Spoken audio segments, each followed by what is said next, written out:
الحدوتة بدأت في الثمانينات وقت تصوير مسلسل القاهرة والناس، واللي بدأت أولى حلقاته في أكتوبر 67، اللي كان بطولة نور الشريف وصفية العمري وليلى طاهر وماجدة الخطيب.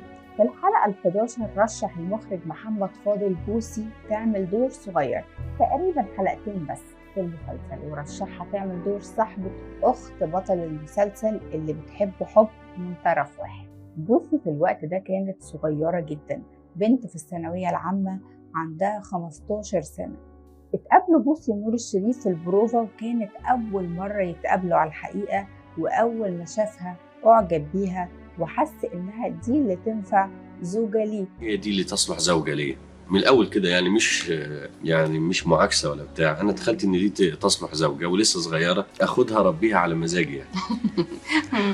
لكن بوسي كان معاها مامتها ما بتفارقهاش، ما كانش بيعرف يكلمها إلا وقت التصوير أو البروفا، واخترع حيلة علشان يخلق بينهم كلام ومناقشات طويلة، وفكر إنه يهديها كتاب عن فن التمثيل علشان تقراه وترجع تتناقش معاه فيه. فترة الحب قعدت حوالي 4 سنين قبل الجواز، لكن مش كاملين.